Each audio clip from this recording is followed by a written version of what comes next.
From the very start, no one has stood upon the heavens.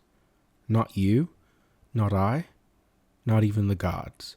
However, that intolerable vacuum has come to an end. Henceforth, I alone shall stand upon the heavens. These are the words spoken by one Aizen Sosuke, the self-proclaimed god king of the Bleach universe, a character that many could easily say is Taichikubo's greatest creation. His influence leaps beyond the pages of the Bleach manga in so many ways. Ticking every conceivable box of what you need in a villain, Aizen stands as one of the greatest big bads in anime and manga history. He's got that dash and good looks to attract attention from both sides of the sexual spectrum. He's got the charisma and charm to dazzle all who look upon him, and the sheer weight of his skills and abilities allow him to enter a very sought-after space of anime characters who can basically do no wrong. In this video, we're going to talk about Aizen. We'll talk about his history, we'll talk about his personality, we'll talk about his goals, and we'll talk about the why of his existence. And so if you enjoy this content and want more, do be sure to like, comment, and subscribe.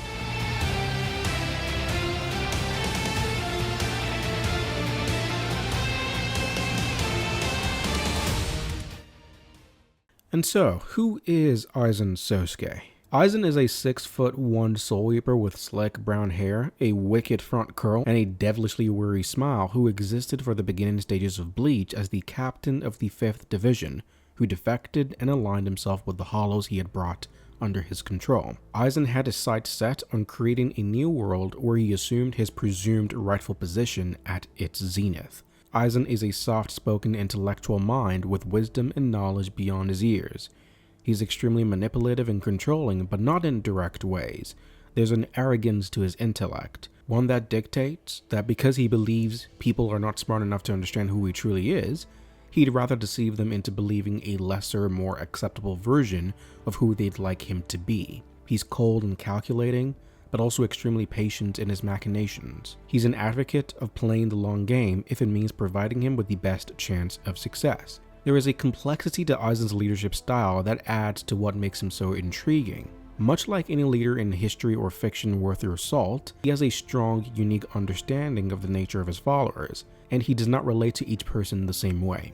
For example, Aizen is leading an army of Arrancar spearheaded by his 10 Espada, and he also has 2 Shinigami who defected with him for their own reasons. The way Aizen interacts with Gin is vastly different from Kaname, and the way he interacts with Ulquiorra is very different from Baragon, which is also different from Grimmjow. Aizen understands that Kaname has a genuine distaste for the current Soul Reaper regime, and so he doesn't quite have to deceive a Kaname. Kaname is perfectly willing and invested in Aizen's goal because he wishes to overthrow the current system as well. But on the other hand, Aizen has to use a more overbearing and dominant approach with Grimmjow, who is boisterous at heart, having to dominate him and sometimes embarrass him in order to keep him in line. But he's not as forward as when he's dealing with a Baragon.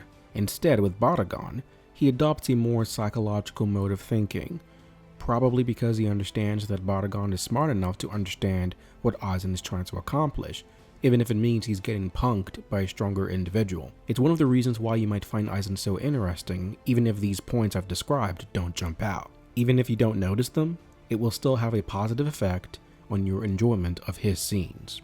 Aizen is essentially a scientist. He's a pursuer of knowledge and truth. That has nothing to do with how he reacts to the truth and knowledge he finds, but he is at heart an intellectual, one interested in the ways of the world. Do not misunderstand, however. He is, in fact, very evil as well. He has no moral law he's subject to. There is no authority he answers to but himself. All lies other than his own are merely stepping stones on the path he is taking to success. He is not beyond killing subordinates or killing innocents.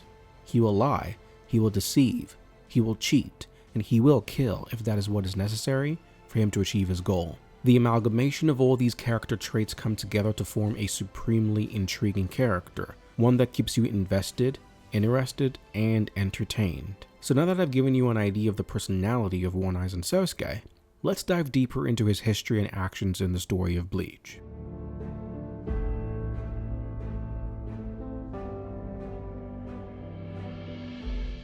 At some undisclosed time in the far past, A young Aizen became painfully aware of how much better he was than everyone around him.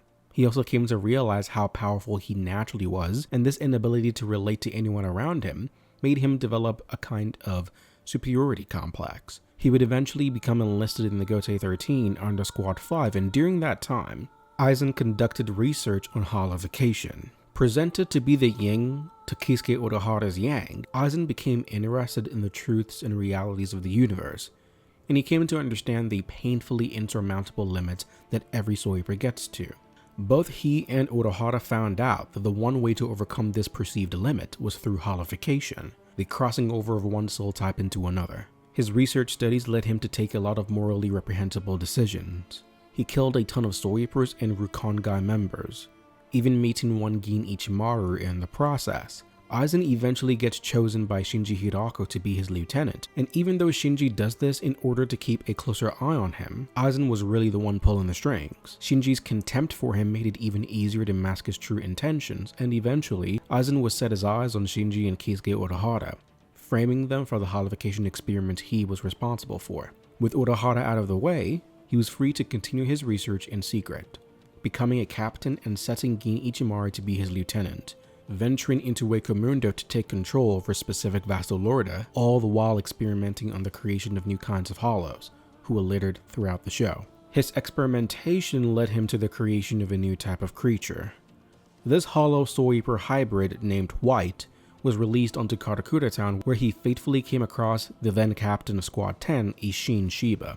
Aizen, watching this encounter closely while hidden by Kisuke's Ryotsu concealing cloak, attacked Isshin from behind as to prevent him from using his Bankai, and watched him struggle against his creation. Masaki Kurosaki jumped into action to help defeat White, but even though his prized research subject was lost, Aizen could see deeper into matters, and understood that he had come across a much greater truth. The Hollow chose to ignore a wounded Soul Reaper and instead went after a Quincy, its direct opposite. He would keep an eye on Isshin and Masaki from then on as they proceeded to be aided by Kisuke Urahara and have children of their own, namely one, Ichigo Kurosaki. Aizen hit a wall in the development of his Hogyoku and turned his attention to Kisuke Urahara's Hogyoku. Understanding that Kisuke had hidden the Hogyoku inside Ryuki's Gigai, he had Central 46 dispatch Renji and Byakuya into Karakura Town to retrieve her.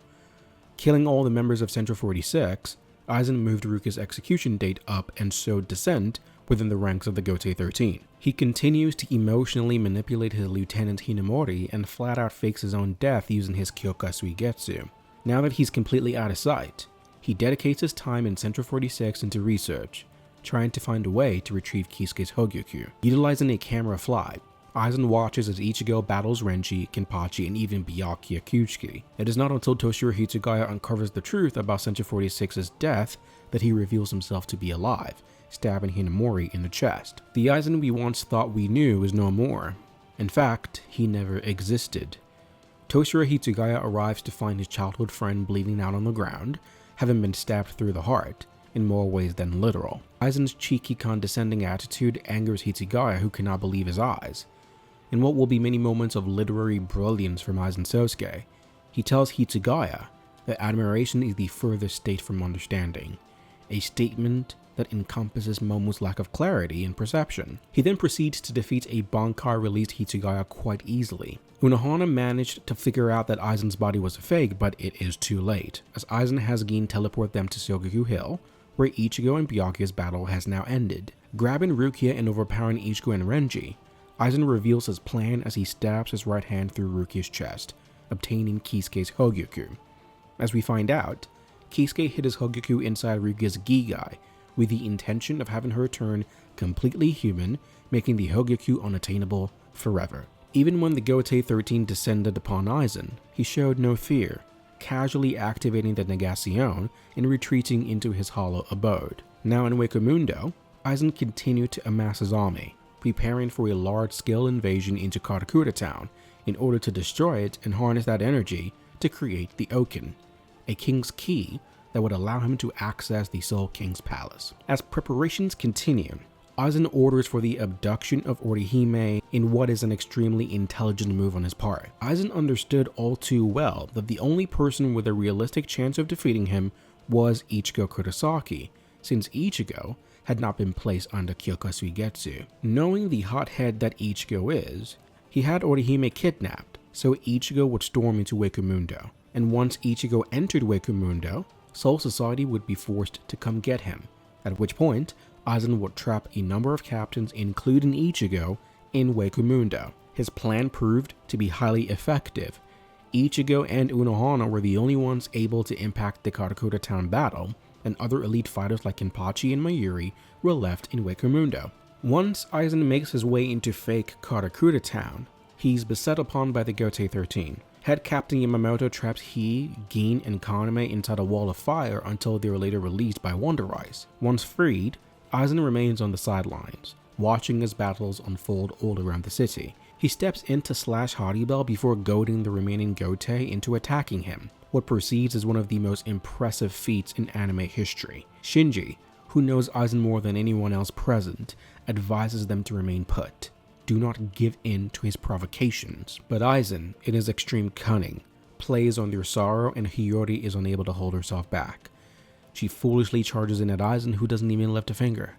Gin Ichimaru slices her in half from afar. And so Shinji challenges Aizen and unleashes his Shikai Sakanade. Although Shinji proves to be powerful in his own right, he stands no chance against Aizen, who defeats him rather easily. After Kaname is defeated by Sajin and Shuhei, Aizen delivers the final blow to his subordinates in what he believes is a showcase of mercy. Ichigo bursts onto the scene and clashes with Aizen, who makes quick work of him before he's supported by the remaining Gotei. They all challenge Aizen at once, and Aizen systematically defeats every single one of them, one by one, overpowering their moves in a myriad of ways. Just when they think they finally won, Aizen reveals that they've all been under hypnosis the entire time before destroying the remaining fighters. Yamamoto steps in to personally handle Aizen, but even he is fouled by Aizen's intellect. Wonder Rice, an Arankar specifically made by Aizen to counter Yamamoto, steps in, and even though Yamamoto defeats Wonder Rice without breaking a sweat, Aizen forces Yamamoto into sacrificing himself to contain the blast from his Ryujin Jaka.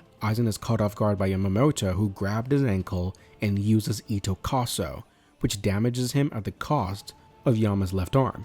Aizen is not killed by this, but for a split second, he's left wide open and Ichigo pounces, slashing his shoulder with a Getsuga Tensho.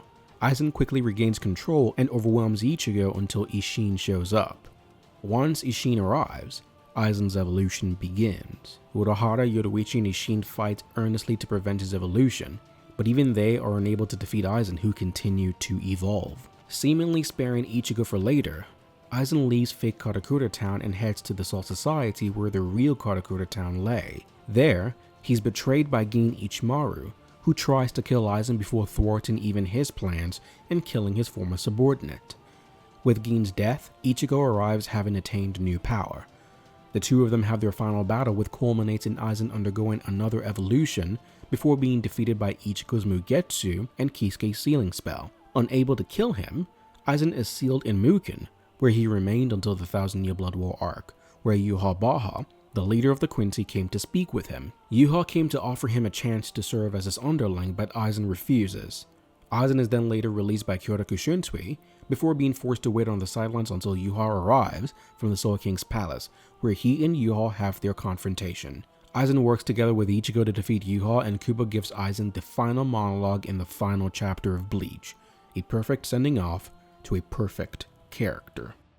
Okay, so the reason I decided to do the work basically retelling the story of Aizen in Bleach is not merely to pad the minutes in the video. I think it's important to lay out the foundation of what it is Aizen has been involved in, so that when the analysis follows, everything makes sense. So that when I jump from place to place, you have an idea of what I'm doing. We all have our own prisms through which we view characters, and we relate to them in our own ways. I want to share what Aizen means to me with you. I want to talk to you about how I see Aizen and why Aizen is such a great character to me. A lot of people, including me, are a sucker for villains with a brain. Bad guys who were smart enough to lay out their plans and scheme their ways into victory. Aizen is a souped up version of that. His plans have plans that have plans. He's the genesis of the online sensation known as All According to Keikaku. Aizen transcends anime and has risen into a level of iconography. But Aizen, to me, is Kubo's way of charting a path into very philosophical waters where he contends with concepts like power, godhood, and the burden of competency. So let's start from there and let's build. Being gifted with intelligence is something I believe is a gift. Knowledge and the ability to understand deep things is a gift, but with it comes a burden. The burden of understanding and discerning deeper meanings, to see what others cannot and to perceive what others are unable to. The world of BLEACH as Aizen is born into is a world of lies and corruption. What is spread as truth is anything but. It's fabricated. The world Aizen was born into was unnatural. Even the godhead that he was told was God wasn't God at all. He was a symbol of God strung up by the noble houses to control nature and the people within. Not everybody was able to see through all the lies, but Aizen did. And so you tell me, what is one supposed to do when they learn that what they have been told is truth has been nothing but a lie? What is one supposed to do when they learn that there is no true justice of the world? That there is no higher perfect power?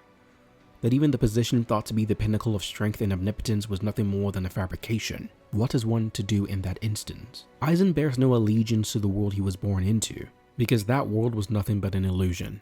And as a master of illusion himself, he would know. But unlike others who chose to stick their heads in the sand and feign ignorance, or others who just chose to accept it as unchangeable, Aizen refused.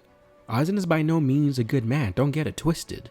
But the choice Aizen made to not live in a world ruled by a being like the Soul King is not one I believe is inherently evil. And Kubo contends with this idea of power and godhood with Aizen on multiple occasions. Let's discuss Aizen and godhood. After Aizen activated the Negation, Ukitake looked to Aizen and asked him a question.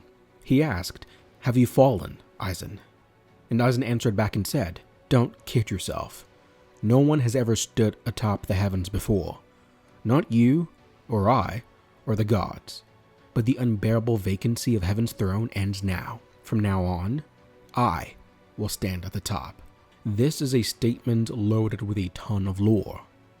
Aizen knows that the seat that would be considered heaven's throne is empty. Not because no one sits upon it, but rather because he who sits on it and he who is called king is king in name only.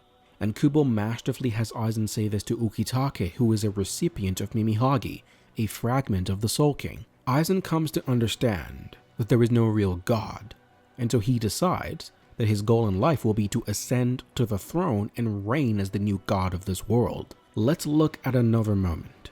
During his confrontation with Shinji Hirako, Aizen opens up about the concept of the genesis of godhood. These are his words. All beings trust their superiors. They cannot survive if they do not follow blindly. And those who are trusted seek to pass their burden to those above them. Those above them pass it higher still. And that is how all kings are created. And that is how all gods are born. Aizen is hitting on something incredibly important here. The concept of godhood and the concept of kings is born from reliance. One who is more competent than another becomes responsible for them, and the weaker become dependent on the strong. However, given the world we exist in, it's almost impossible for you to be independent in every facet of life, and so the strong seek even stronger people to rely on, because it is in our nature to depend. It is in our nature to rely on others, but the act of reliance is the casting off of our burden onto them and saying, I can only do so much, and so I am asking you to help me with what I cannot. This cycle continues, and with each passing off of the burden, a hierarchy is formed, and it keeps going upward and upward. Burden being passed from strength to strength, until eventually it hits a being so strong, so competent, so intelligent, and so all-encompassing that he is able to bear the weight of everyone else's dependence while not seeking any of his own. That is the genesis of godhood. And that is what being a god means to Aizen. To be one who is dependent on without depending on anyone. And Aizen is speaking from experience here because he went out of his way to constantly tell all his subordinates, I ask for your allegiance, but I never once ask for your trust. But unfortunately, the ability to not depend on one who is stronger is not easily found when you're as strong as Aizen Sosuke. When you think about the Soul King, He passes Aizen's godhood test, reliant upon no one and yet relied upon by all, except that he gave up his power and handed it over to the noble houses, which becomes the disqualifying choice to someone like Aizen. So, to chart this philosophical story so far, Aizen does not believe that a true godhead exists at the pinnacle of all creation. And secondly, he believes that gods are born when a being reaches a level of power and competency where he is reliant on no one else while everyone around him is reliant on him. Keeping these things in mind, because this is Aizen, the next philosophical piece to this Aizen puzzle is after he's been defeated by Kisuke and Ichigo. As Kisuke's Sealing Kido is kicking in, he turns to Urahara and screams at him. The first and last time we ever see Aizen get emotional, and he says, "I despise you. With a mind as brilliant as yours, why do you accept the status quo? Why? How can you keep obeying that thing?" Kisuke retorts and says that the Soul King is the linchpin to this world, and that without him, we would crumble. "That's how the world works," Kisuke says. This infuriates Aizen even more. That's the logic of a loser. A winner doesn't ask how the world is, but how it should be. The dubbed added a line that I absolutely loved, and I think it captures Aizen's spirit perfectly. He says, "I am a victor. I shall decide how the world should be." This gives you the why of Aizen's goal. Having learned the truth about Adonais and the institution of the Soul King role, Aizen rejects it. Aizen refuses to accept to live in a world ruled by that thing. And it goes back to Aizen's understanding of godhood. It is to be fully depended on while not depending on anyone. And Aizen is not one to depend on anyone. And so the idea of some being somewhere who is holding everything together would mean that Aizen himself is depending on another and casting off a burden to another. And in Aizen's world, that's weak. That's wrong. And so he, in his own divinity, intended to breach the throne of heaven and sit upon it as its true god. One who was dependent on no one other than himself. That is the position he believes is most fitting for his stature. Not merely a god, but a god king. Immortal, unreproachable, and perfect in all his ways. Aizen Sosuke is what you get when you have a man who learns from a young age that he's better than everyone else. He's what you get when the world you live in is nothing but a fabricated lie. A man that never accepts living in a lie. He seeks truth, but in his truth seeking he abandons morality, all in the name of achieving what he thinks is how the world should be. Why should I bend the knee to a being who gave himself up to be a sacrificial lamb to a bunch of power-hungry nobles? Why should I cede godhood to one I believe I'm better than? To a man like Aizen, that makes no sense.